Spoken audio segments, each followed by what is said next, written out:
बेबाक भाषा की इस खास पेशकश में आपका स्वागत है। आज विजयदशमी है।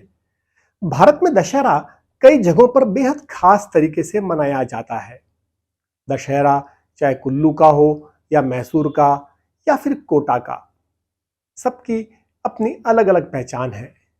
इन्हीं में से एक है अल्मोड़ा का दशहरा। आज हम उसी अल्मोड़ा के दशहरे की बात करेंगे। उत्तराखंड का अल्मोड़ा शहर अपनी सांस्कृतिक विरासत के लिए देश विदेश में पहचान रखता है, इसीलिए इसे सांस्कृतिक नगरी भी कहा जाता है। जितनी यहाँ की रामलीलाएं मशहूर हैं, उतना ही यहाँ का दशहरा भी अनूठा है। रामलीला मंचन और विजयदशमी की परंपराएं भारत में बहुत पुरानी है। अल्मोड़ा में भी ये दोनों ही चंद राजाओं के जमाने से मनाए जाते आ रहे हैं। लेकिन मजेदार बात यह है कि अल्मोड़ा के जिस दशहरे को अब सब जगह चर्चा होती है और अब जो बेहद लोकप्रिय है, वह कोई लंबा चौड़ा इतिहास नहीं रखता। अल्मोड़ा के मौजूदा दशहरे का स्वरूप है वहां रावण कुटुंब के तमाम लोगों के पुतले बनाए जाना और उनकी झांकी पूरे शहर में निकालना। भारत में बाकी सभी जगहों पर दशहरे के मौके पर रावण के साथ साथ कुंभकर्ण व मेघनाथ के पुतलों के दहन की परंपरा है, लेकिन शायद अकेला अल्मोड़ा ही का दशहरा ऐसा है जहां रावण कुल के कुल 30 पुतले हर साल बनाए जाते हैं। रावण के अलावा बाकी लोगों के पुतले बनाए जाने की परंपरा यहां 50 साल से भी कम पुरानी है। उससे पहले सिर्फ रावण का पुतला बनाया जाता था। कई लोग उसकी शुरुआत भी 1925 के आसपास की बताते हैं। तब नंदा देवी लाला बाजार के कलाकार रावण का पुतला बनाते थे, जो परंपरा आज भी कायम है। अल्मोड़ा के जाने माने लोक कलाकार अमरनाथ वर्मा को रावण के पुतले के नैन नक्श बनाने की वजह से काफी शोहरत हासिल थी। तब भी रावण के पुतले को नगर का भ्रमण कराया जाता था और फिर भद्रेश्वर ले जाकर उसे फूंक दिया जाता था। स्थानीय लोग बताते हैं कि इस परंपरा का विस्तार मिलना शुरू हुआ 1975 के बाद से। तब अल्मोड़ा के एक अन्य मशहूर लोक कलाकार अख्तर भारती ने मल्ली बाजार में मेघनाथ का बड़ा आकर्षक पुतला बनाया। उस साल शोभा यात्रा में रावण के साथ मेघनाथ का भी पुतला जुड़ गया। फिर 1977 में जौहरी बाजार में कुंभकर्ण का पुतला बना। लक्ष्मी भंडार में एक अन्य कलाकार राजेंद्र बोरा ने ताड़का का पुतला बना दिया। यह सिलसिला बढ़ता गया। 1982 तक आते आते कई मोहल्ले पुतले बनाने लगे और 1990 आते आते यह संख्या 30 तक पहुंच गई। पुतले अलग अलग मोहल्लों में बनने लगे। वहां पुतले बनाने के लिए मोहल्ला कमेटियां बन गई। मजेदार बात यह थी कि पुतले रावण कुल के अलग अलग लोगों के थे। शहर में सौहार्द इतना था कि सब अलग अलग किरदारों के पुतले बनाते थे। सबने अपने अपने पात्र चुन लिए थे और कोई किसी दूसरे का पात्र छीनता नहीं था। बस अपने ही पात्र को बेहतरीन तरीके से पुतले की शक्ल देने का सारा मेहनत सारी होती थी। अब आप याद कीजिए कि क्या आपको रावण कुल के 30 लोगों के नाम पता है? लेकिन यहां आपको हर एक को नाम से ही नहीं, उनके शारीरिक संरचना के हिसाब से भी अलग अलग रूप दिया जाता है और उनकी पहचान होती है।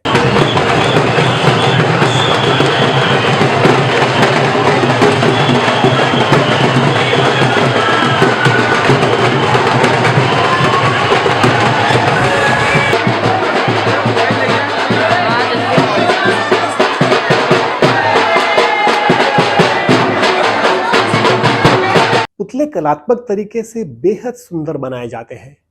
रंग रूप, कदकाठी व उनके चरित्र के अनुरूप चेहरा रौबदार और आकर्षक बनाया जाता है। पुतलों के निर्माण में शौकिया कलाकारों की कल्पना और सृजनशीलता निखर कर सामने आती है। अल्मोड़ा का दशहरा महोत्सव सांप्रदायिक सौहार्द का भी एहसास कराता है। कलाकार पेशेवर नहीं होते और मोहल्ले में तमाम धर्मों के लोग उसमें लगते हैं। तमाम पुतलों के जुड़ने से अल्मोड़ा में दशहरे का त्योहार आम जनमानस का त्योहार हो गया और समूचे शहर की उसमें भागीदारी हो गई। यही अल्मोड़ा के दशहरे की सबसे बड़ी खासियत है। पुतले बनाने का काम दशहरे से महीने भर पहले शुरू हो जाता है। शुरुआती दौर में पराल के पुतले बनते थे, लेकिन बाद में धातु की फ्रेम इस्तेमाल की जाने लगी।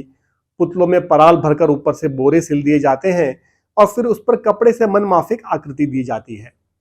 चेहरा प्लास्टर ऑफ पेरिस का भी बनाया जाता है। पूरा धड़ एक साथ बनाया जाता है। केवल चेहरा अलग से तैयार किया जाता है अंत में उसकी सजावट होती है, वस्त्राभूषण पहनाए जाते हैं और उनके पात्र के अनुरूप हथियारों से लैस किया जाता है। यह लंबा काम है। चूंकि मोहल्ले के आम लोग ही पुतला बनाते हैं, इसलिए वे दिन भर अपनी रोजी रोटी का काम करने के बाद देर शाम या रात में पुतले के काम के लिए जुटते हैं।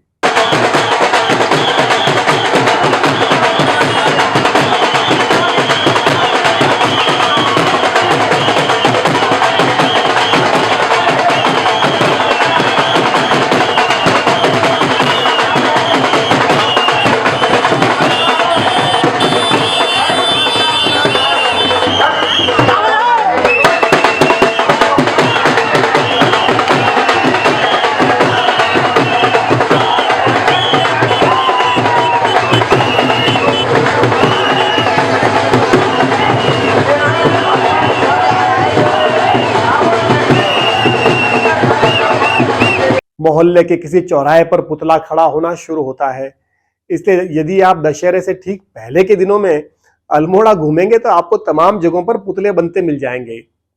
एन दशहरे के दिन तक पुतले को सजाने का काम चलता रहता है। अब यह तो होता ही है कि हर मोहल्ले के पास उपलब्ध संसाधनों के हिसाब से ही पुतले में भी संसाधन लगते हैं। दशहरे का दिन बड़ी गहमा गहमी वाला होता है। पुतलों को हर तरीके से आखिरी स्वरूप देकर यात्रा के लिए तैयार कर लिया जाता है। दोपहर में ये पुतले अपने अपने मोहल्लों से निकलने लग जाते हैं।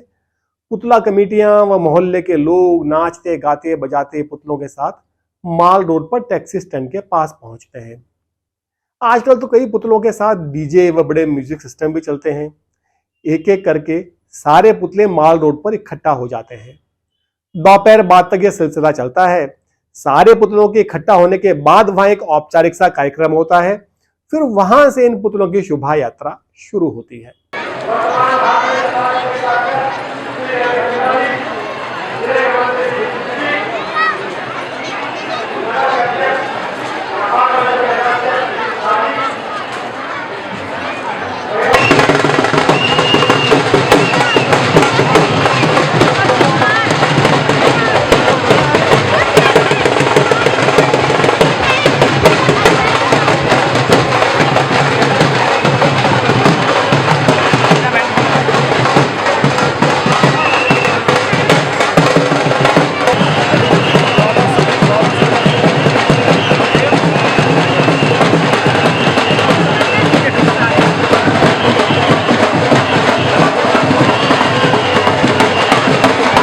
माल रोड से एलआर शाह रोड पर चढ़कर लाला बाजार, रघुनाथ मंदिर, थाना बाजार होते हुए शोभा यात्रा कैंट के पास फिर से नीचे माल रोड पर उतरकर स्टेडियम की तरफ चली जाती है। किसी पहाड़ी शहर में पतले सकरे बाजारों के बीच से 30-35 पुतलों की शोभा यात्रा आसान नहीं होती।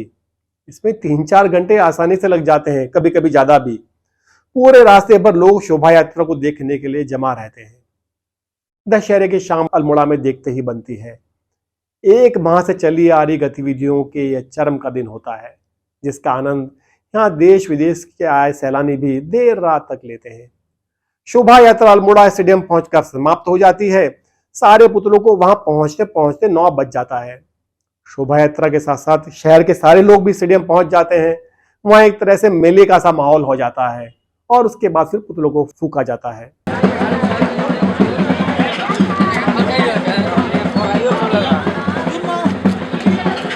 देश में बाकी जगहों की तरह यहाँ पहले से कोई बड़े बड़े रावण, कुंभकर्ण व मेघनाथ के पुतले नहीं खड़े होते, बल्कि जो पुतले मोहल्लों में बनकर शोभा यात्रा में यहाँ पहुंचते हैं उन्हीं का दहन होता है। पुतलों के बनने और शोभा यात्रा के इस जश्न के साथ साथ अल्मोड़ा के मल्ला महल, नंदा देवी मंदिर और हुक्का क्लब में होने वाली पुरानी रामलीलाओं को भी जोड़ लें तो अल्मोड़ा में यह 10 दिन का पर्व एक शानदार अनुभव देने वाला बन जाता है।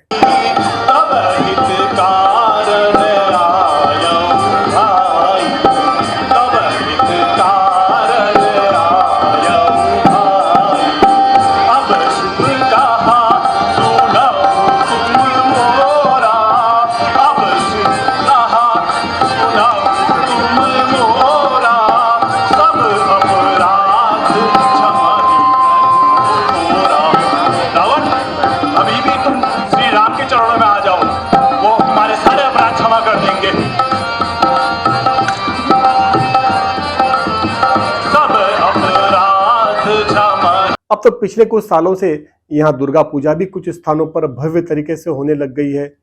इसकी शुरुआत गंगोला मोहल्ले से हुई थी, बाद में अन्य जगहों पर भी होने लगी। विजयदशमी के दिन दोपहर में इन प्रतिमाओं को विसर्जन के लिए नीचे क्वारब में कोसी व सुवाल नदियों के संगम पर ले जाया जाता है। अल्मोड़ा के दशहरे की पहचान भारत के प्रमुख दशहरा उत्सवों में होने लगी है, जिसके लिए न केवल आसपास के इलाके से लोग आते हैं, बल्कि देश विदेश के सैलानी भी यहाँ जुड़ते हैं। फिर दशहरे तक बारिश भी बंद हो जाती है और मौसम खुला होता है। इससे इस अल्मोड़ा की यात्रा का मजा और बढ़ जाता है। शुक्रिया।